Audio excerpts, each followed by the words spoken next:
د ځان بسیاینې پر لور. د ملي تدارکاتو کمیسیون له جوړېدو راهیسې د 2291 قراردادونو د څېړلو له لارې 18.3 میلیارد افغانۍ سپمول شوي او څه د پاسه 100 شرکتونه په داوطلبیو کې له ګډون محروم شوي. د اداري فساد په تور د ملي دفاع وزارت 1394 منصوبین له دندو ګوښه شوي او د 1602 تنو نورو دندې بدلې شوي. د فساد پر ضد د درنو جرمونو په عدلي او قضایي مرکز کې 11 سلنې محکمې ترسره شوي او همداراز په دغه مرکز کې پر 70 نور ملکي او نظامي دوسیو کار روان دی. څه د پاسه 600 قاضیان تبدیل، 20 سلنه څارنوالان او د ګمرکونو 25 سلنه کارکوونکي له دندو ګوښه شوي او د څو لوړپوړو چارواکو دندې ځنډول شوي او ممنوع خروج شوي دي.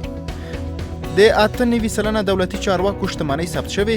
د کابل بانک له پوروړو څخه 450 میلیون ډالر راټول شوي او د دغه بانک د کړکېچ اصلي لاملین زندان ته لیکل شوي. همداراز په کورنۍ چارو وزارت کې 187 تنه د فساد په تور نیول شوي او د 15 لوړپوړو کسانو په ګډون 40 پولیس منصوبین لوی څارنوالۍ ته ورپېژندل شوي.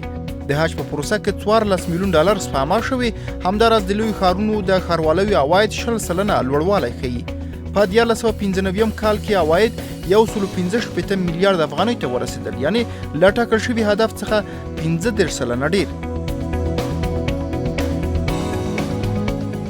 اطلاعاتو ته د لاسرسي قانون پلی کیږي او د بې پولو خبریالانو لخوا افغانستان د یوه تر ټولو ځواب ویونکي حکومت په توګه وپېژندل شو.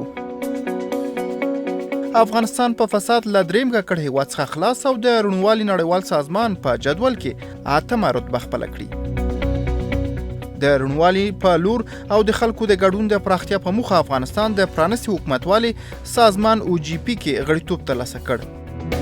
320 زره جریب ځمکه د غاصبینو له منګولو راخلاصه شوې او د فساد 1100 دوسیې څېړل کیږي.